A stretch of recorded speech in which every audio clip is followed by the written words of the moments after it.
Hello, and welcome to the Emerging Consciousness Global Online Festival, a kaleidoscope of voices and perspectives on awakening.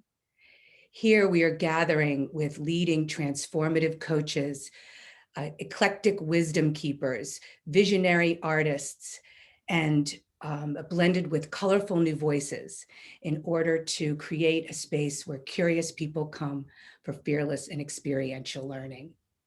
Thank you so much for being a part of this transpersonal movement to liberate minds, supercharge consciousness, and activate the farthest reaches of our human potential so that we can co-create a more peaceful and evolved world. I'm Tami Mensh, your transformative life and spiritual business coach, founder of the Kaleidoscope Lounge and Coaching, and creator and host of this event. And I serve people on a journey to fullness of expression, deep wisdom, joy, and authenticity. Those brave souls who sense that change is imminent and long to connect with what makes them feel more fully alive and the gifts that they were born to bring into this world. And that's what this event is all about. And so I welcome you here into this space. And we are joined by Joceyln Mercado. I'm so excited to welcome here today. Joceyln is a visibility, thought, and leadership coach, spiritual alchemist, and founder of Sacred Planet, and special mentor to me. So this is a really great honor for me to be here doing this together with her. So welcome, Joceyln. I'm so excited. So excited, Tami. Thank you. Hey. Let me tell everyone a little bit more about you.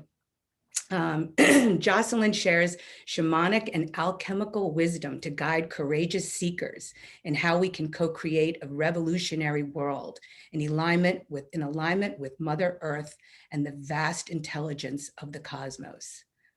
After a successful 15-year corporate career in finance and for major multinational companies, Joceyln was thrust into a deep spiritual awakening.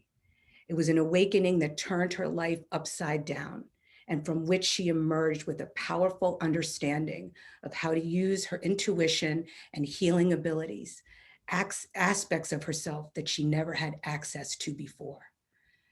So she dove deeply into earth-based and shamanic practices, and she studied alongside elders and wisdom keepers ever since. And today she works with visionaries, revolutionaries, and change makers all around the world, guiding them to break free from everything that has held them back so they can joyfully offer their highest contribution to our collective future. Good stuff. Thank you so much, Tami, for a beautiful introduction. And I just want to say your event and the topic you've chosen and the way that all the beautiful energy you're bringing in as you create this, it's super powerful. And thank you so much for having me be a part of it as well. Thank you. Thank you so much. And I'm really excited to introduce our topic today, a very unique topic. Excited to hear more about hieroglyphic thinking and opening into multiple, concurrent, and divergent realities. Wow. Yes, I can't wait to share about this. Yes, yes. Tell us more. Yes, well, so as we're recording this, I have just returned from a 1-month pilgrimage in Egypt, and it was a very life-changing experience, especially traveling during the pandemic and everything that's going on in our world right now. So I've learned so much, and I want to share it here, and can't wait to share at least just a little piece of all that has come through over the past month. We want to hear it. We want to hear it. Yeah, that must have been an incredible journey, and to bring the ancient, wisdom back here to us. And Yes, so, that is the goal. Yes, absolutely. That's why I was called there for sure. So yes. So tell us, you visited these temples and had this, direct experience with the ancient, Egyptian hieroglyphics. Yeah. And so let's tie it together. How can the ancient hieroglyphics teach us about emerging consciousness? Yes, yes, there's so much. Well, I would love to share an image as I begin here. So I'll do that in just a second to kind of illustrate a little more of what I'm speaking about. But one of the core messages of hieroglyphic thinking is that there is so much more available to us than meets the eye. And there are so many more layers of meaning in everything around us and even within us in our world than we realize, right? And so, and in events and in synchronicities, there are many, many layers of meaning. So let me share with you a few images of hieroglyphs to kind of illustrate what I mean by that. So this first one that I will share, this is from the temple Abydos, which is outside of Luxor, Egypt. And this is one of the oldest temples you can visit that is still really in incredible condition. And so these are some very ancient hieroglyphs we're looking at here, at least 6,000 years old. And in these hieroglyphs, there are so many layers of meaning. And so I'll give you some examples here. So this symbol, which is kind of like a swirly, it's kind of a bit infinity-like, right? And we see another one down here. This is, on the one hand, a symbol for infinity, for boundlessness, for endlessness. But on the other hand, it is the symbol for the letter H. Okay, and so hieroglyphs, every single symbol that you see, it has multiple meanings. Many of them are a letter as well as a symbol for some more abstract concept. And then others of them are not a letter, like this insect here, which is a really interesting thing to see. It is an insect, but it also indicates royalty. It indicates the king or queen, right? So that's very interesting, very powerful. In addition, this squiggly line here, and I'll show you this in another hieroglyph in a second, it indicates water, but it also indicates the letter N. So as you're reading the hieroglyphs, and this is something I'm just beginning to learn, right? There's so much depth to it. It would take a lifetime really to learn. And there are even some that have not been decoded yet, even by the Egyptologists and the experts. But as you dive into this and learn to look at them, you could read these in several different ways. Another thing that's interesting is this circle here, tied together at the end, is called a cartouche. And the cartouche includes someone's name. So wherever you see this, it is the name of maybe a pharaoh or somebody else that was related to the construction of the temple or related to the rulership at that time. So let me share another image here. This is the alphabet, the hieroglyphic alphabet. And you can see, so here's the water that we were looking at, but also the letter N. And here's the H, but it's also He, which is infinity or eternity. And you can see there are many, many different hieroglyphs, and each of these indicate a letter. But they also indicate what they show. This is a vulture. So this indicates not only the letter A, not only the bird itself, but also it indicates mother. So very fascinating to see all the layers of meaning. Now, what we know about the ancient Egyptians is that they were able to construct temples. They were able to construct the pyramids at Giza, the Great Sphinx, these structures that were using granite blocks or limestone blocks that were quarried from 80 miles away and weighed somewhere between 1 ton and 200 tons. And somehow they moved these blocks down the Nile River to the place where the structure was completed. But most of those stones would have sunk a boat, right? And so we still don't know. Nobody knows how they did it. I visited a site called Silsila, where it was a quarrying site. And so you can see where the rocks were, where the blocks were dug out. And you can see where they brought them down to the river, but how they actually got them on a boat, right? How did they lift them? How did the boat not capsize? How did they move it all the way up and then get it out of the boat? So anyway, there's so much more than meets the eye in everything you experience as you go around Egypt and look into these ancient sites. So this is a really big and important lesson for us, right? Is that we have access to far more than we realize. The people that we look at that were living 5,000 years ago, 10,000 years ago or more, and we see this all around the world, not just in ancient Egypt. We see this in Peru. We see this in Central America. We see this in ancient China, ancient India.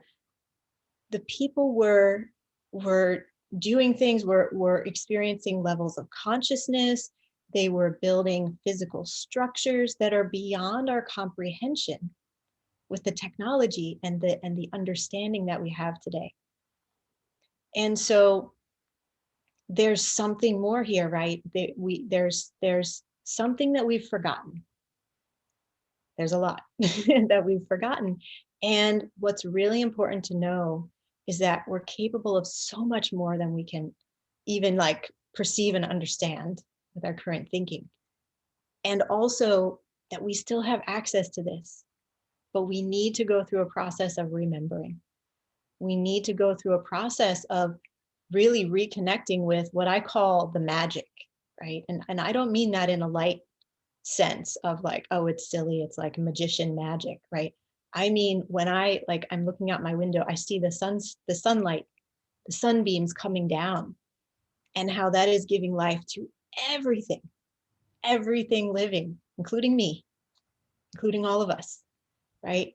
The way that the birds fly through the sky, there are clues, there are hints, right, for the far more that is available to us in everything in the natural world, and also in these ancient sacred sites and the ancient writings and the ancient practices. So we really, I feel it is kind of an imperative at this time. We need to dive into remembering by studying what the ancient people knew and what they did and how they lived 5,000 years ago, 10,000 years ago or more. And there are so many treasures there for us to uncover. So it's so powerful. And it's reminding me of a conversation I had with Michael Mead, and he used the term mythic imagination. And that just evokes even imagination in me, and in sharing the hieroglyphics and all the layers of meaning that you showed us, it really, you could just, it's like each one is a story, and you can, it could change over time according to the way that you work with it and what you're bringing to the reading. So, as we are writing, we are being written at the same time. Absolutely. Really, really, really cool. Yeah. I would love to share one more image. Actually, you just reminded me of something that's really, really important. So this is also in Abydos. Now, if you look down here at the bottom, these are the very finely detailed hieroglyphs that I showed first, but it was a close-up just of this bottom section and going down a little lower. Now, what has happened in many of these temples is they were written over. So do you see how rough? And these are newer hieroglyphs that were written around the time of one of the Ramses pharaohs, much later. So these down at the bottom may have been 5,000 or 6,000 BC, and these would have been maybe 2,000 or 3,000 BC. So you can see they're carved in very roughly, whereas these, actually the negative space was carved away, right? And you can see how much more fine-tuned and refined these are. But these were carved on top. So what was happening in Egypt as the centuries and the millennia went by, the old temples were rewritten or were taken apart, or had the images scraped off and new images put on top. So there's something really important for us here about knowing that as humanity has gone forward in time, we have devolved, right? We have descended from that original knowledge, the original knowledge that allowed people to build those pyramids that we just can't explain, that allowed people to craft these very, very finely tuned hieroglyphs. And so when we realize this, we can shift it. Again, we can remember, we can study, we can learn, we can have in our daily practice, we can ask for it to be revealed more and more to us. How do we get back to the vibration that we see here in these older hieroglyphs? How do we connect with what the people knew then that could be scratched out to some extent, but never completely erased, right? So that's one more important thing. It's just such a stark contrast here that it's very revealing, right? It's something really important for us to know. Right. It's like there's more power like being used rather than subtle energy to it. And it like represents like a more reductionist kind of view rather than a more broad, light, wider view is what I'm feeling from looking at the Definitely. yeah. And from what I saw in my visit to Egypt, one thing that came through really strongly to me was that 10,000 BC, the technology that was used allowed them to build the pyramids without even a lot of labor activity, right? There was something different about how much, their perception of weight or time or space or how to move things about. They were able to construct these pyramids. And as time went on, they had to use more and more of their physical nature to get these things done. And so it was more necessary to have, thousands of laborers to build temples in the later times, right? So it's really fascinating to think how that shifted and changed over the millennia. Wow. Wow. So that's such a great illustration that we could see Yeah. to show this point that you're making. And so, how can we best embody the lessons of the hieroglyphs to allow this information to shift our lives and consciousness now? Yes. Yes. Very good question. Absolutely. So what's most important is to approach all that we do with the clearest possible heart energy. Okay. And to let our natural passion, our natural curiosity, and what our heart is guiding us to, right? To let that lead us. Because for all those who are watching this, this beautiful event, I'm sure you're very curious about emerging consciousness, right? You want to learn more. You want to know what can I find in this conference that really speaks to me, that I know will help me to develop my own practices, my own studies, maybe my own teaching, right? Maybe fulfilling my purpose in some new way. And so following that curiosity, following your heart and what you're passionate about is the very most important thing we can do. It's going to always lead us to the truth when we follow our heart and our passion. Always, always, always.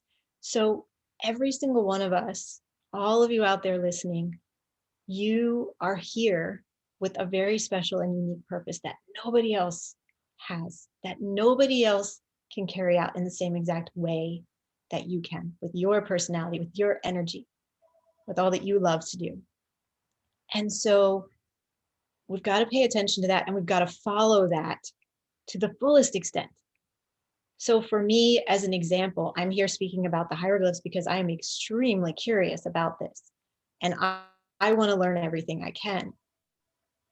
about the ancient sacred sites and about the hieroglyphs as writing and the consciousness and the spirituality of the ancient Egyptians and many other ancient peoples all around the world, right? So I'm going to go way into this. I'm going to continue studying this for my whole life. And along the way, I know I will keep finding clues that lead me deeper and deeper and deeper. So this is what we can each do in our own way, is follow our heart. Even if you don't know your purpose yet, follow what you love. Follow what you're curious and passionate about. It will never steer you wrong. And now I want to note, it's not always easy, right? Sometimes we may have to go against what people around us believe in order to follow our heart, right? So be patient with yourself. Sometimes we may have to quit an old job or leave an old relationship or, take up a new field of study when we're 60 years old that we never thought we'd be going back to school at that time. But whatever it is, it's so important to trust. And I think we're all learning in these catalyzing times of 2020 and 2021, we've got to trust and surrender.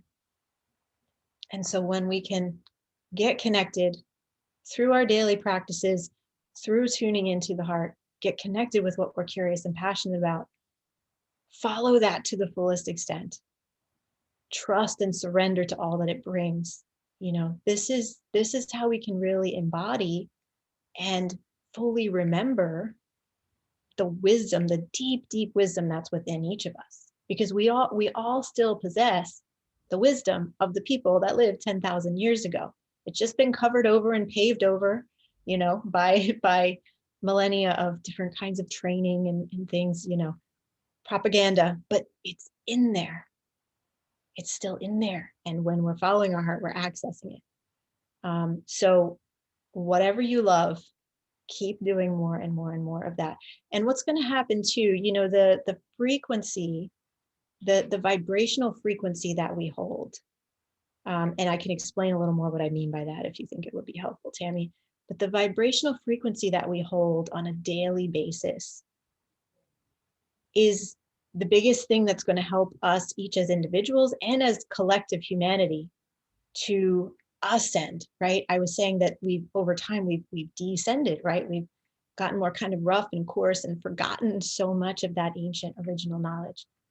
But the more that we can, for one thing, when we're doing what we love, when we're doing what we're most passionate about, just think of how your heart feels at that time. Think of how your whole body feels when you just love what you're doing. That's an example of holding the highest frequency in your body, right? You can really feel that, like it feels amazing because you're in alignment with truth. You're in alignment with your higher purpose. So the more we can exist in that space, we're actually healing ourselves anytime that we're in a state of highest frequency,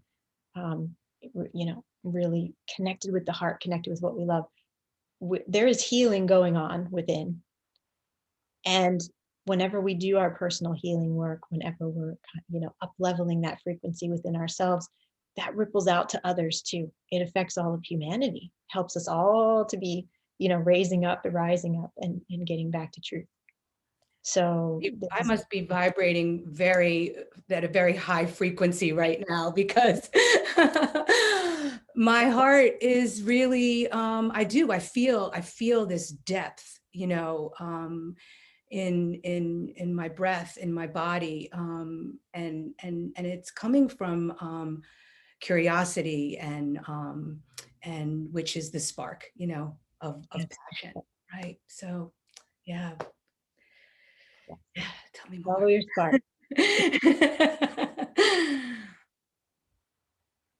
So in this title of this talk, you brought up multiple and concurrent and divergent, realities. Yeah.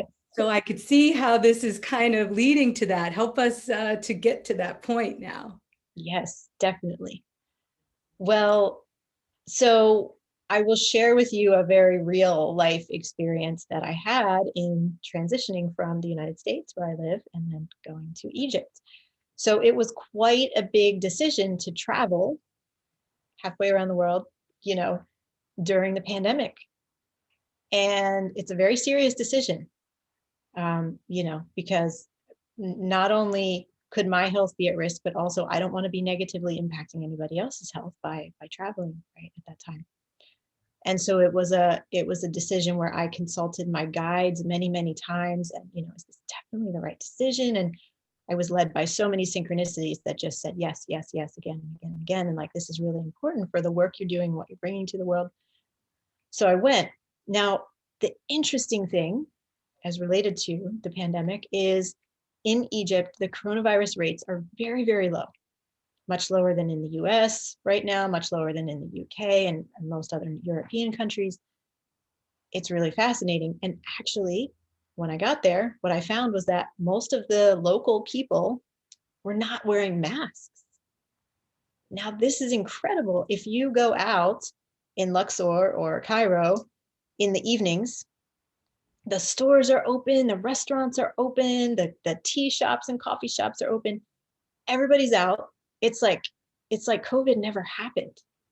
And this was like shocking to me because I could see that I had stepped into a completely different reality than what there was at home, where we're double masking and there's so much fear. These people were not afraid. And I talked to many Egyptians about this, and I said, what do you think about the coronavirus? And most of them said, no, nobody's really getting it. Like, nobody I know has had it. Or if I do know anybody that had it, it was just a little cold and it went away quickly. And there was just no fear. There was no fear. So this is very fascinating to consider. How do we handle all different, challenging situations that come up in our life? If we react with fear, it's going to, for one thing, suppress our immune system. That's for sure. It's going to put us in a much lower vibrational state where we can't make decisions as well. We can't, we can't feel as free to do all the things we need to do.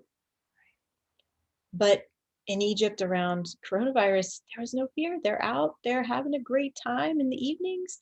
They're seeing their friends.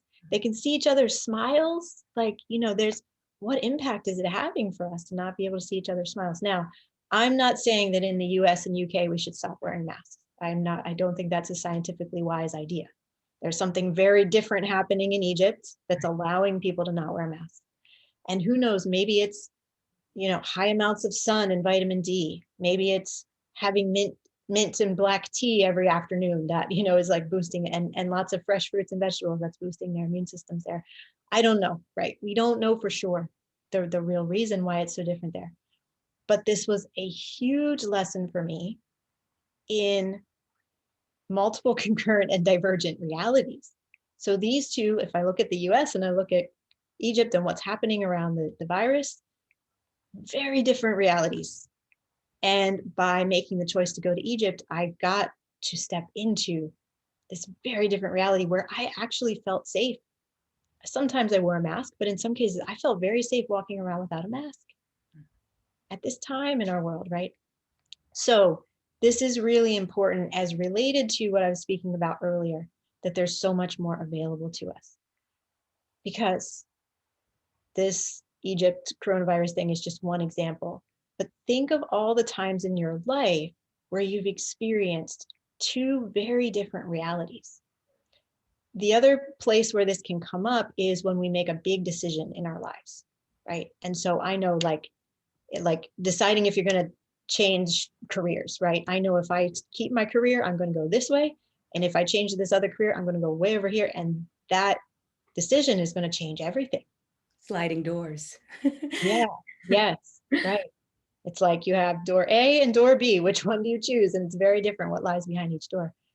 So we want to become really aware of what we're choosing and what reality we are creating.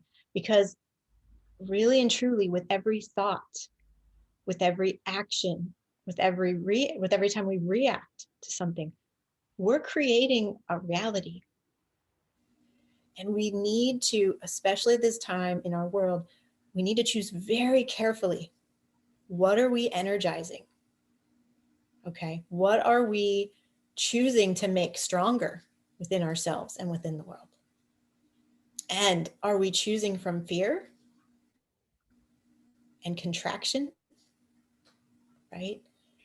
Or are we choosing from love and expansion? So if you have a big decision right now that maybe you need to make in your life, right? Anybody listening, or maybe it's a collective, maybe it's a family decision for you, whatever might be going on, really drop into your heart again. I feel it's so important for us to be connected with the heart right now and everything we're doing, and feel into it. What if I make this decision? Is that aligned with expansiveness and love? Or is it aligned with fear and contraction? I had to decide at one point whether to stay another week in Egypt. And it was one of these like bifurcating realities things, like I know this is one completely different reality than this one. And I chose to stay. And I had a lot of fear that came up because I had this whole thing that came up. What if I get the virus and then I can't get a negative COVID test to get on the plane and go home? And I went through this whole thing, and I can't see my kids for a longer time. And it was really real. But I checked into my heart and I realized if I went home because I was afraid of what could happen, that's not the right way to make a decision ever. Right. But when I dropped in and felt that expansiveness and the love, I knew I had to stay. I knew there was something more that needed to happen there during that last week. And there was, and it was incredible, all that happened. So yeah, we have so much power to choose what we're creating. So we want to be just in our day-to-day, continually bringing our thoughts, our actions back into alignment with love and expansion in every single chance that we get. And we will get off track. Like, we're human, we're living in a difficult world right now, so again, be really patient with yourself, but just keep bringing yourself back to this heart expansion, love, right? Highest vibration feeling. And it will not steer you wrong. It will never steer you wrong as long as you stay in alignment with that. Keep coming back to it every chance that you get. As your inner guidance system. Yes, exactly. Oh. And it's creating our own reality. It's multiple realities, because each person in each moment has the chance to create a new reality. So it's really infinite to think about, the possibilities. Yeah. That. And so, you said, we're a human, we get off track, we have to keep coming back. So, when we know that something isn't serving our highest good, how do we shift into a different reality? Yes, Coming back. absolutely. Yes, so important. So important. Well, one thing that I find very powerful with this is to realize when we're operating from a limiting belief. Because very often, if we know we're in contraction and fear, but we can't figure out why, or we can't figure out how to get out of it, then there's some kind of belief that we probably learned very early on in life, right? That you know this, Tami, very well from your work. It's that is affecting our decision making, that is affecting our thought process at a very subconscious level. And it can be very difficult to discern what that is, right? So there's work that we can do around limiting beliefs. And I'll share briefly the process that I love to use to help clients through this, and that I use for myself as well. That's really powerful. So the first thing is to realize what is the limiting statement, right? And again, like I said, this is operating on a very subconscious level. So it can be hard to figure that out, but try to discern what is the fear statement, or what is the belief statement that is holding me back from being in that space of love and expansion at this time. Now, very often it will be something like, I'm afraid to fail, right? Or I'm afraid of what people will think of me. Or maybe I'm afraid to be successful because then that would change my life too much. Maybe it might be something like, I feel like I'm not enough, right? There's so much that we hold within ourselves that we were taught probably at 2, 3, 4 years old, right? When we were like singing and dancing and mom said, you need to be quieter, don't take up so much space. And we get that deeply ingrained from an early age that I'm not enough or I'm too much. So drop into your heart and just ask your heart, right? Ask your inner wisdom. What is the statement that's holding me back, that my subconscious mind is telling me? And once you get clarity on that, the next important step is to look back over the course of your life, probably very early on, probably between the age of like 2 and 7. But sometimes it can be in our teenage years. So look back over your life and see, where did this statement or this belief come from? When did I first adopt this and hold it to be true? Another one I'll mention, because I think a lot of people have this, and this is one that was really strong that I had to do a lot of work around, is a sense that whenever I reach a point where I'm really happy or really successful, everything's going to fall apart. Right? That one's really big and it's very tricky. So if you identify with that, definitely do this process, work with that. So we want to look at where it originated. So in the example that I gave, where mom or dad told us, be quiet, you're being too much, you need to stop dancing and laughing so much. Right? That's like, it's dampening, it's killing our self-expression.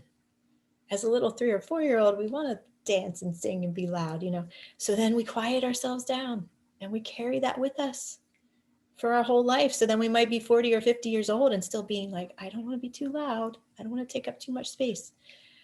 So once you've identified where it came from, where it originated, where that belief first came in for you, it's really important to acknowledge it for how it has actually been trying to help you.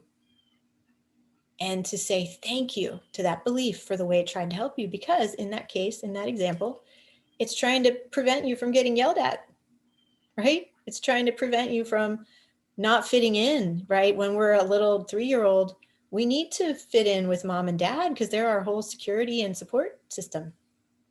We need to follow those rules. We need that when we feel that we may not even be loved if we don't. So it's really deep. It's really, really deep. So we want to look at how that belief actually was trying to protect us, was trying to keep us safe and whole and healthy the whole time. And we want to say thank you, like really from the heart, feel into this and say thank you to that part of you that held on to that belief, because it was really trying to do a service to you, for you. But then once you say thank you, like pure thanks and gratitude from your heart, then you can say to this belief, I am in a very different place now than I was then.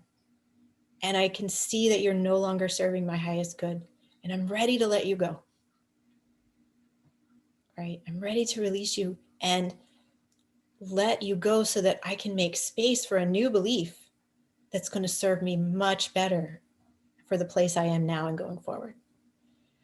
And then once you've done that, and it can be good to do this process, at least a few different times for a belief, especially if you feel it's very deeply rooted within you. But it's very emotional, right? It can be very emotional to be thanking this fearful statement and then releasing it, letting it go. So really allow yourself to feel those emotions. You might need to cry. You might need to go and, go for a run or kick the punching bag or, whatever you need to do. Let it move through you in a very physical way, in a very emotional way. It helps you to release it. And then from there, you want to create a new statement to replace that old limiting belief. So once you know what the belief statement is, like I'm too much, I'm too loud, right? Then you want to create a statement that is the exact opposite of that. Okay, so it might be something like, I am more than enough and my full self-expression is welcomed and loved in the world, right? That's just an example. And now what I do with this statement and what I recommend for my clients to do is you can actually program it into your phone as a reminder so that it will pop up. Maybe it pops up at 10 a.m. and 2 p.m. every day. And so your subconscious then is being bombarded with the positive statement that's the opposite of what it's been believing all the time. And that will help more and more every day to root out the old belief and let the new belief in to replace it. So hopefully that's helpful. It's a really powerful process that, like I said, I've used it on myself for many, many, many years, and also with my clients. It's a real rewiring, and you're not rejecting, or resisting and the repressing Yeah. that part of yourself. You're accepting it, Yes. you're allowing it in, and knowing that it's there for you if you need to call upon it again. For some reason, it's still a part of you, Yeah. that can protect you later if you choose. If you choose, right. And you have choice. Exactly. That's so important, right? We have so much more power to choose than we realize. Yeah. Oh, beautiful, beautiful. And so, do you have a guided meditation practice that you wanted to share with us today, to Yeah, get deeper into this wisdom of choosing our new reality that we want to create? I would love to share a meditation. Yes. So, yeah, well, let's just drop in. And so, everyone listening, go ahead and close your eyes and just make sure you're really comfortable in your space. You can even lay down if that feels better. You can stand up and let it be a movement exercise if you want, or you can sit, whatever you prefer. So, let's close our eyes and take a deep breath in, breathing in the magic of the sunlight and the oxygen and all these beautiful aspects of the world that give us life. Feeling deep gratitude for these gifts as you breathe them in. And then release that breath, breathing out. And on the exhale, really let all of your muscles relax. Let your mind relax. Let go of anything that you do not need at this moment. And then allow your awareness, your consciousness, where it's probably racing around somewhere up in the thinking mind, right? That's generally how we're operating in the world. Allow that consciousness to drop down into your heart. And keep on taking these deep breaths, but be very aware to be breathing into your heart space. And we want to really recognize that there is such deep and ancient wisdom held in our hearts.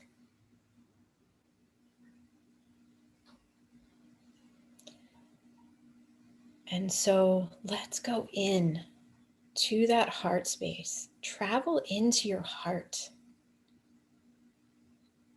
and notice what you see there. You might see strands of DNA as you venture inward.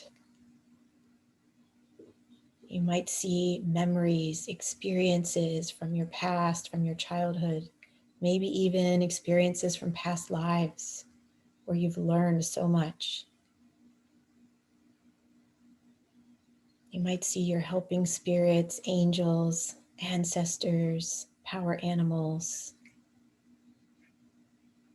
So just take this deep journey inward.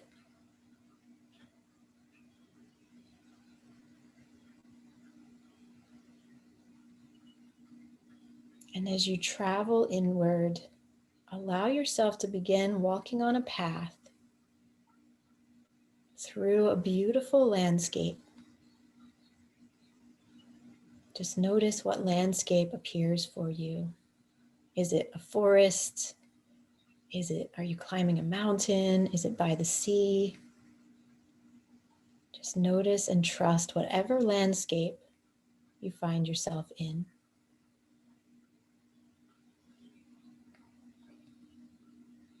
And then on the path, you see ahead of you a door. It's a beautiful door. It's beautifully decorated. It's a bright color. Notice what color it is. This color has profound meaning for you.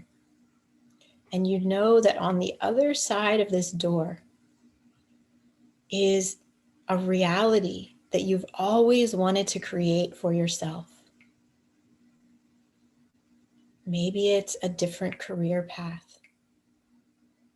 Maybe it's finding true love or a relationship that truly satisfies all that you need. Maybe it's feeling really comfortable in your spirituality and in your consciousness. Whatever it might be, just begin to sense into all that is on the other side of this door.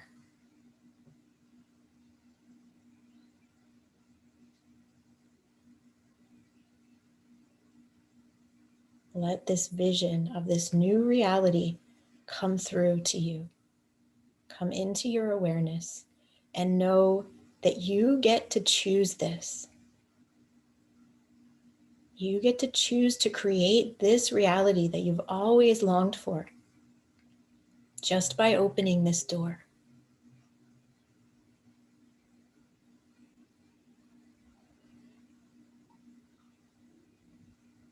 Now the door is locked. And just then you notice that an animal appears carrying a key. Now notice which animal this is that has appeared to you. This is an animal that wishes to be your guide on the path of choosing and creating this new reality. So thank this new guide for coming here today and allow them to hand you the key. And go ahead and put the key into the doorknob.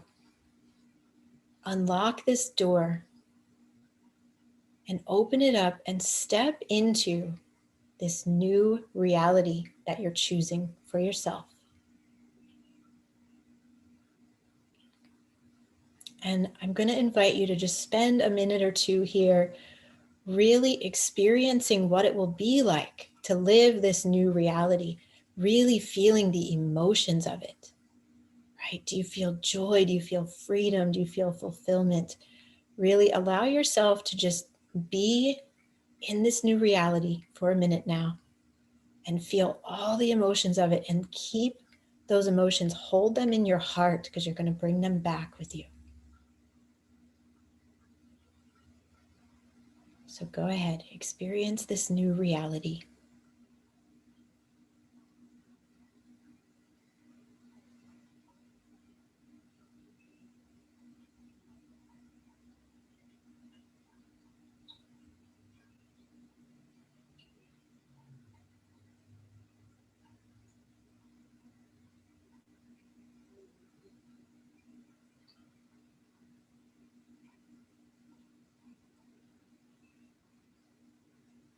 Now, as you're experiencing and living this new reality, just know that you have everything within you. You have all the wisdom and the knowledge and the courage that it takes to choose this and create it in your own life.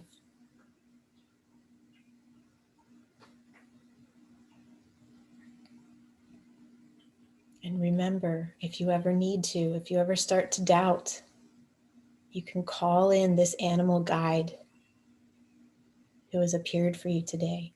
And you can even call in the wisdom of the ancient people, the wisdom of the hieroglyphs that we examined today, to remind you that so much more is possible than you even know, than you can even fully understand.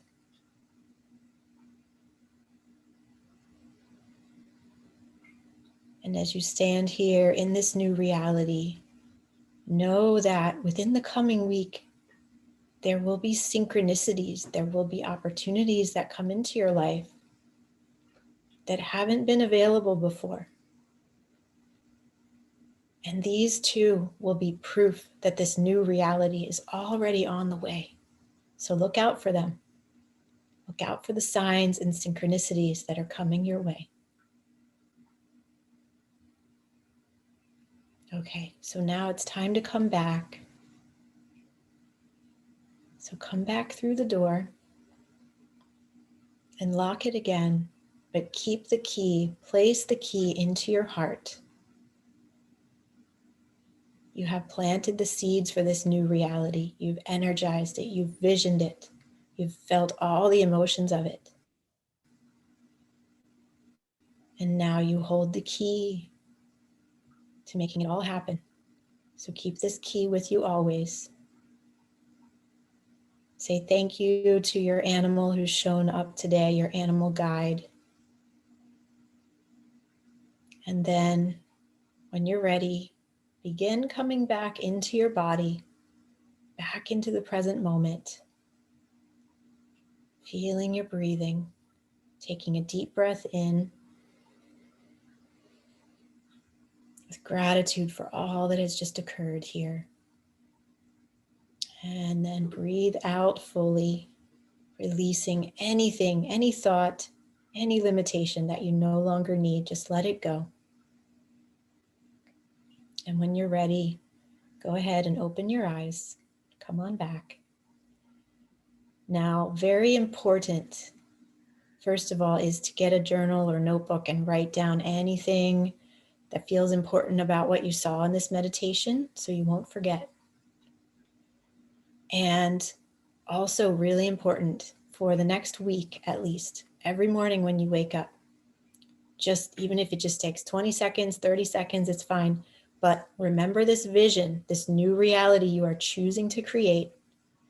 Hold that vision strongly. Feel the emotions of it again, right? The joy, the fulfillment, the freedom. Feel it again. Hold that strongly every single morning and start your day from that place. And know that this will shift everything, because when we start our day from that place of the vision, the new reality we want to create, then our decisions, our thoughts, everything that we do throughout the day will be beginning from the place of knowing that this is possible, that it's on the way, and we will create it. You will create it. So, aho. Oh, it was beautiful and very powerful for me. Oh, good. I'm so glad.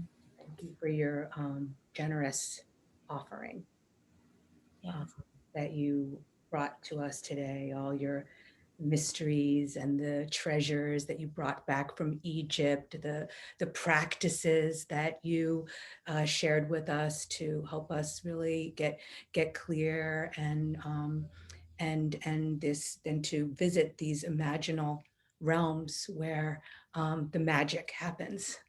Yes. Yes, Yeah. it really does. I'm so glad to be able to bring all that energy of Egypt and the magic from there and the deep learnings into this interview today. I'm really honored to be a part of what you're creating here, Tami.